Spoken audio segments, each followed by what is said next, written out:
Hello students, आज हम बात कर रहे हैं जो आपकी केमिकल काइनेटिक्स है उसी डिपार्टमेंट से बात करेंगे। आज भी अभिक्रिया वेग को स्टोइकियोमेट्री है संबंध के बारे में अपन देखेंगे। अभिक्रिया के वेग के बारे में अपन ने पहले ही पढ़ा था। अभिक्रिया वेग का मतलब क्या होता है कि किसी रासायनिक अभिक्रिया में अभिकार को या उत्पादों की सांद्रता में प्रति इकाई समय में होने वाला परिवर्तन आपको क्या कहलाता है? अभिक्रिया का वेग कहलाता है, जिसमें अभिकारकों की सांद्रता में क्या होती है? कमी होती जाती है और उत्पादों की सांद्रता में समय के साथ साथ वृद्धि होती जाती है। तो अभिकारकों की सांद्रता को कमी को अपन माइनस से साइन करते हैं और उत्पादों की सांद्रता को जो वृद्धि है उसको प्लस से साइन करते हैं, जो कि मैंने पिछले वीडियो के अंदर आपको इसके बारे में पूर्ण डिटेल के साथ बताया था। अब बात करते हैं अभिक्रिया वेग और स्टोइकियोमेट्री संबंध में। कोई भी जो रासायनिक अभिक्रिया होती है उस रासायनिक अभिक्रिया को लिखते समय हमें देखते हैं कि दोनों तरफ आपके अभिकारक और उत्पाद के प्रत्येक परमाणुओं की संख्या समान है या नहीं, क्योंकि दोनों तरफ से अभिकारकों या उत्पादों के जो परमाणु है उनकी संख्या समान होनी चाहिए, क्योंकि द्रव्यमान संरक्षण के नियम के अनुसार ये कहा गया है कि किसी भी रासायनिक अभिक्रिया में जितने अभिकारक में परमाणुओं की संख्या होती है उतने ही उत्पादों में परमाणुओं की संख्या होती है। यानी कि किसी भी पदार्थ को ना तो नष्ट किया जा सकता है ना ही उत्पन्न किया जा सकता है, केवल उसको परिवर्तित कर सकते हैं। एक अभिकारक को दूसरे पदार्थ में उत्पाद के रूप में परिवर्तित कर सकते हैं, जिनमें जितने अभिकारकों में परमाणुओं की संख्या होगी उतनी ही उत्पाद में परमाणुओं की संख्या होगी, जिसको अपन संतुलित रासायनिक समीकरण कहते हैं। तो किसी रासायनिक समीकरण को संतुलित करने के लिए हम कुछ विशिष्ट गुणांकों से उनको गुणा करते हैं और उन गुणांकों को अपन क्या बोलते हैं? स्टोइकियोमेट्री गुणांक कहते हैं, जो कि संतुलित अभिक्रिया के अंदर अपन अभिकारकों या उत्पादों से पहले लगाते हैं और उनके साथ अपन किसी रासायनिक अभिक्रिया के वेग को क्या कर रहे हैं? संबंधित कर रहे हैं। जैसे मान लीजिए कोई अभिक्रिया है, ये A प्लस B ये अभिकारक है वो उत्पाद बना रहे हैं, C प्लस D उत्पाद बना रहे हैं। A प्लस B अभिकारक है और C और D क्या है? यहाँ पर उत्पाद। ये तो क्या हो गया? आपके अभिकारक हो गए और C प्लस D क्या हो गए? यहाँ पर उत्पाद हो गए।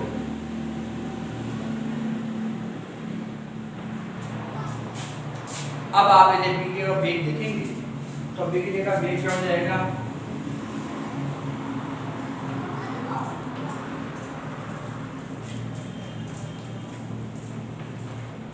अभिक्रिया का वेग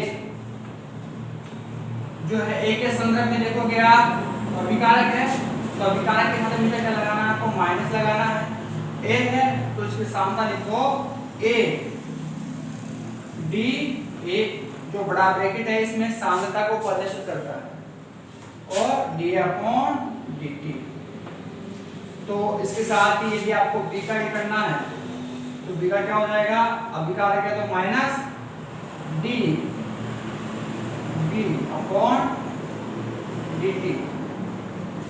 अब उत्पाद में ये उत्पाद में देखा लगता है हमेशा प्लस, क्योंकि उत्पाद की सांद्रता अभिक्रिया के दौरान बढ़ती है और बढ़ने को अपन प्लस से साइन करते हैं। तो प्लस से साइन करेंगे अपन तो क्या हो जाएगा? ये dC/dt। अब ये जो है D ये भी उत्पाद में आएगा तो इसको अपन कैसे साइन करेंगे? प्लस में, और ये D/dt। तो माइनस जो है हमेशा अभिकारकों के साथ लगाते हैं और प्लस हमेशा किसके साथ लगाते हैं? उत्पादों के साथ लगाते हैं। तो इस प्रकार से अपन ने इस अभिक्रिया को प्रदर्शित कर दिया। परंतु यदि इन्हीं अभिक्रियाओं में यदि स्टोइकियोमेट्री गुणांक होते तो उस स्थिति के अंदर आप क्या करते हैं?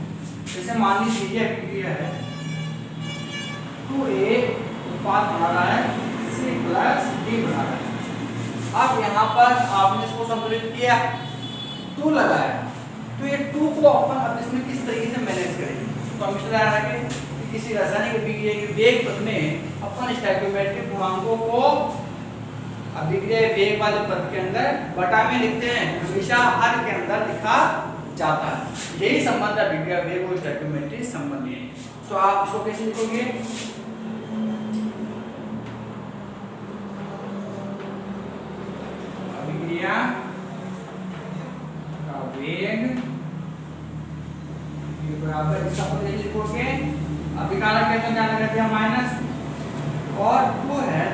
हो जाएगा बटा में 1/2 सांता सांता का b a से परसेंट t और ये dt, इस सब के रूप में इसको प्रदर्शित करेंगे।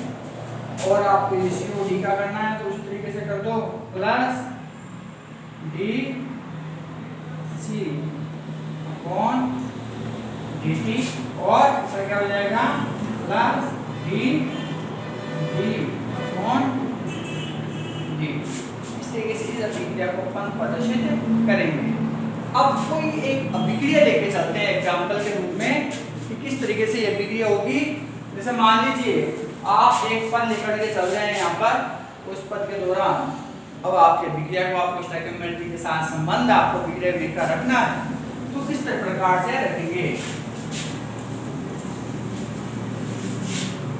जैसे मान लीजिए कोई अभिक्रिया है, मान लीजिए Br माइनस, मान लीजिए 5Br माइनस ये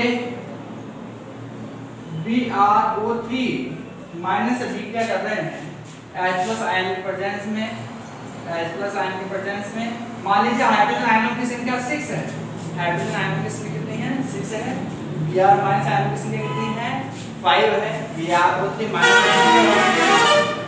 और इसमें जो उत्पाद बन रहा है वो आपको ब्रोमीन बन रही है Br2, तो जो ब्रोमीन है इसके 3 अणु आपको प्राप्त हो रहे हैं और इसके साथ उसका उत्पाद बन रहा है वो H2O बन रहा है। तो H2O के लिए आपके पास में कितने 3 मॉलिक्यूल बन रहे हैं, तो एक अभिक्रिया होगी जिसके अंदर स्टोइकियोमेट्रिक गुणांक भी है।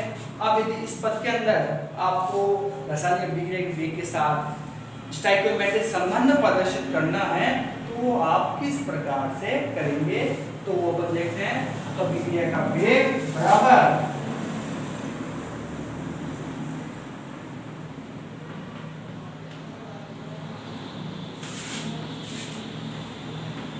इस पद को लेके चलो, तो इस पद का क्या हो जाएगा 5 का कार्बन कैसे लिखोगे 1/5 और सांद्रता डेल्टा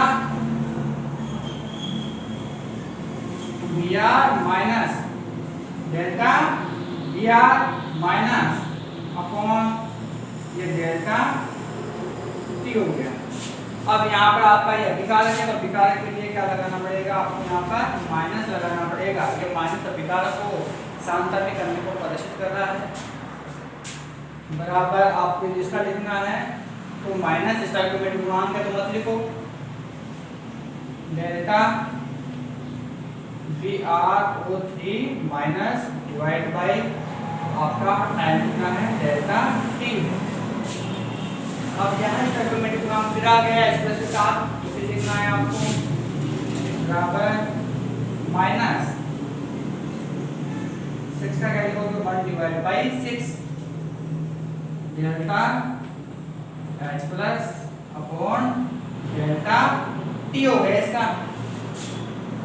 अब आ जाओ उत्पाद में, तो उत्पाद में क्या लगेगा प्लस लगेगा, तो 3 का कोई 1/3 3 कहाँ जाएगा डिवाइड में जाएगा और सांता डेल्टा इसकी Br2 की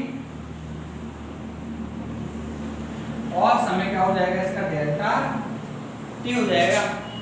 अब यदि आपको H2O लिखना है तो इसे इसका लिखो plus 1/3 delta H2O divide time कितना है डेल्टा T। तो इस प्रकार से इस अभिक्रिया का अभिक्रिया वेग उसका अपन ने स्टोइकियोमेट्रिक संबंध हमने प्रदर्शित कर दिया है।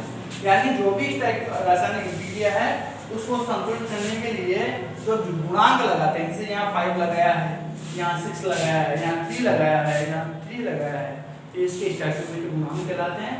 और इस गुणांकों को हमेशा अभिक्रिया वेग पद में हर के अंदर लिखा जाता है, नीचे को डिवाइड में लिखा जाता है। तो इस प्रकार से आज हमने देखा कि किस प्रकार से अभिक्रिया का वेग और स्टोइकियोमेट्री के मध्य संबंध पाया जाता है।